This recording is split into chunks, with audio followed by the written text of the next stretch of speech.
See, if it continues, both from the point of view of raw material disruptions, but more importantly, from the point of view of markets being affected by this and the demand situation weakening because of this, yes, it has a potential to impact at least 50% of my export market, if not more.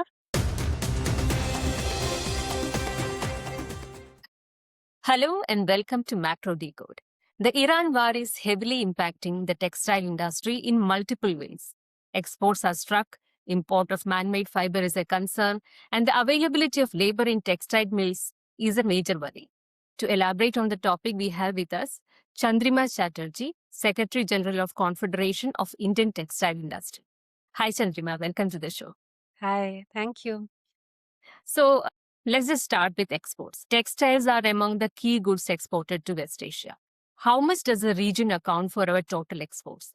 What is the situation on export front and how much percent of exports has been hit by the crisis? The West Asia crisis has impacted, as you correctly said, in multiple ways. First, as a destination for textile and apparel, it is the third largest destination for the Indian textile and apparel. And to that extent, it is a big concern. It is not just a direct destination. A lot of goods move from there to other places as it is a major warehousing and re-exporting hub also. So Okay. obviously it has had an impact on the demand. Thirdly, of course, it's the route to the other major markets, the Western markets. So I think it is at least 3/4 of my exports will be directly or indirectly impacted by the West Asia crisis because all that is exported there or beyond to the Western markets is getting impacted. If you look at March itself, how much impact are you expecting? Since we do not have the data, I will only be able to presume from the earlier proportions. So, Okay. so that region, directly and indirectly, as I said, it will be around Yeah. 3/4 of my exports. Thankfully, March is not one of the peak seasons, and it is in between the earlier winter season and the next season, is why the impact may not have been very severe. But now that we are picking up both in terms of raw material sourcing for the exports as also exporting some of the intermediates, I think the impact from April is when we are seriously concerned. Now, we were talking about the exports to West Asia, but we had a very tough time with the US. We had the tariffs, reciprocal tariffs, and also punitive tariffs. Very recently, we have both these tariffs have gone. How is the situation in exports to the US currently? Unfortunately, because of the reciprocal tariffs and all, we lost the peak period, which was till January, February. But of course, we got the good news after that. And of course, the industry was very optimistic. However, as we all know, it was a very short window. And immediately after that, the West Asia crisis came. So we have not been able to fully leverage on the removal of those reciprocal tariffs. However, now that we do not have any such disadvantage to the others, we of course are looking at good times to come. But as of now, we are not hearing of any tangible increase in demand there. For a lot of buyers, it's still a wait and watch mode. Imports also is a big concern. Like crude oil availability is crucial for man-made fibers like polyester and viscose. How is the supply situation? Are the downstream industries facing a raw material crunch? Extremely. Of course, prices have gone up. We saw some significant price increase, a bit of volatility. We have not seen the worst yet, and we were still working on the reserves and things. So the industry is very concerned. In one of the outcomes of this has been, I was just hearing from one of the major suppliers of polyester fiber that the recycled fiber price, which was earlier always more than the virgin fiber, is Okay. is now getting cheaper because that's produced in India, and the virgin fiber has raw materials which are dependent on external sources. as you correctly said, polyester is the most hit as of now. And there, of course, the concern now is that the price volatility and availability of polyester may gradually impact the cotton sector also. After all, there is a lot of linkage, right? Right, right. So if there is a shock in one sector, of course, all the sectors will gradually share that shock. Okay. On the import front, we have issues with regards to the import of polyester and viscose because those two are crude derivatives. How much prices would have probably gone up in recent times? Like if you have to compare with January levels, how much prices of polyester and viscose would have probably gone up? Polyester staple fiber was running around 96, 98 per kg around January. Okay. We saw it move up to 30%. So there have been times when it is pegged at around 130 per kg also. Okay. Though we are seeing a lot of volatility in the prices, it has increased by upward of 20% at least.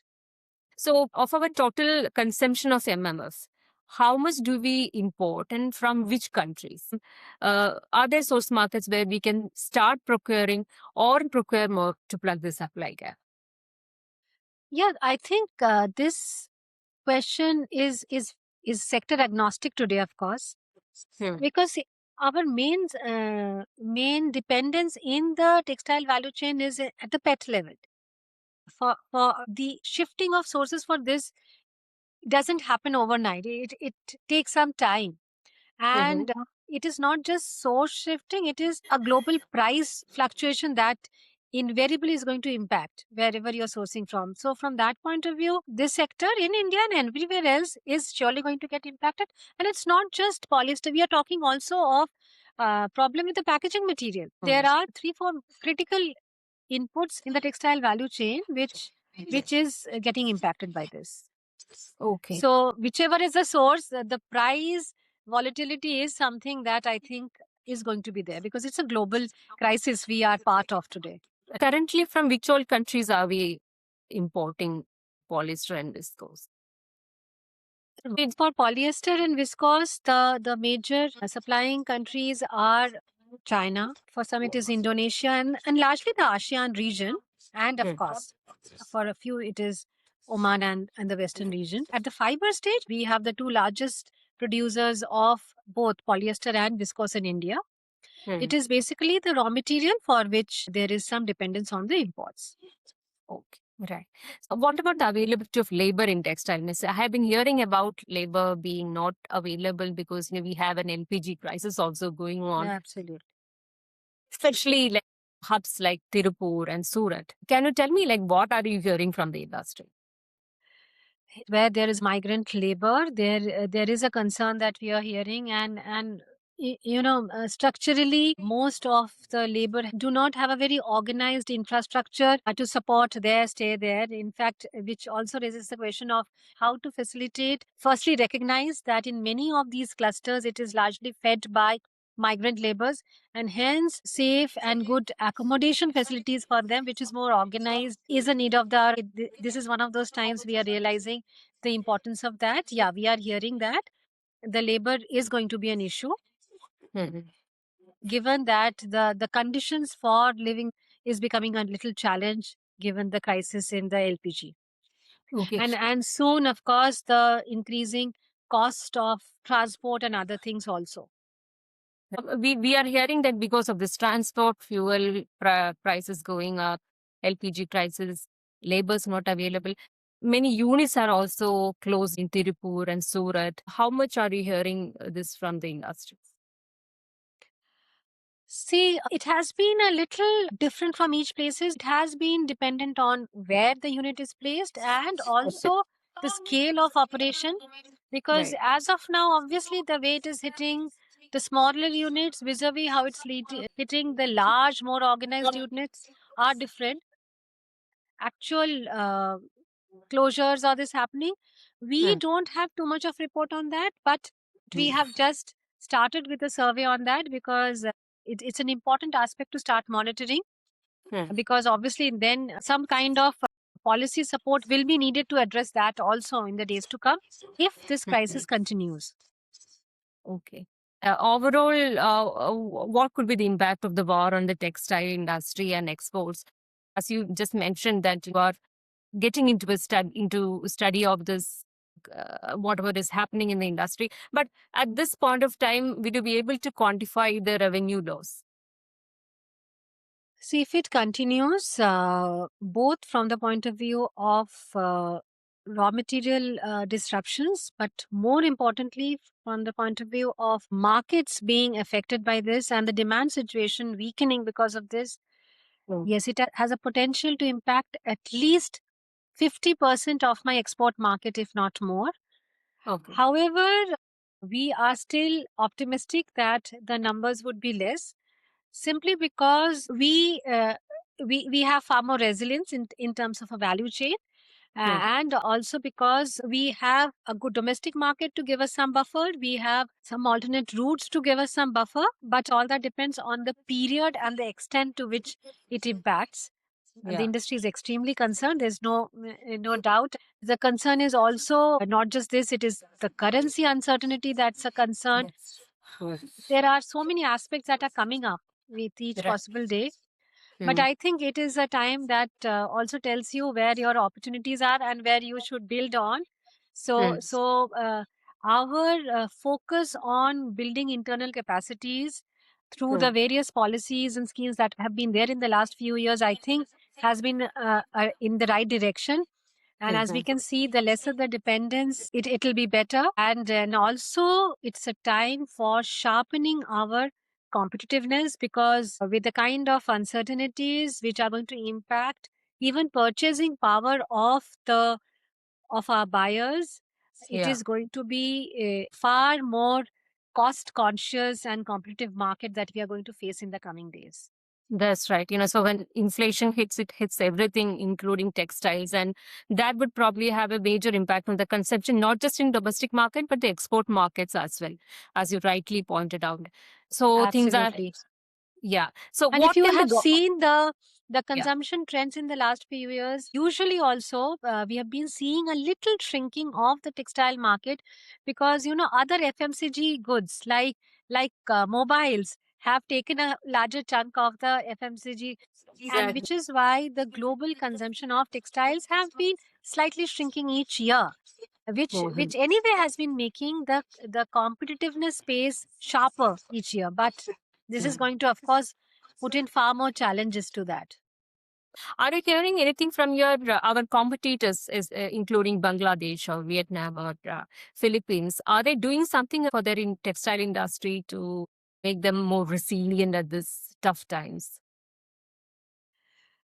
Bangladesh today anyway has its own challenges, but I think Vietnam, with its short market in China and some of the other regions, may have a certain buffer in terms of a value chain orientation that they have. But otherwise, in terms of specific policy support, I'm not aware if something has already been given to them.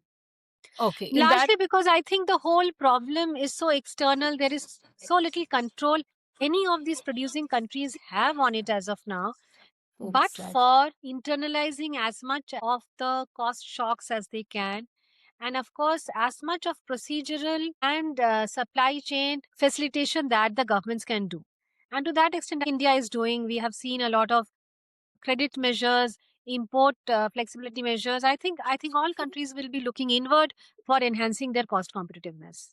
At this point of time, do you think the government can do something to alleviate your pain?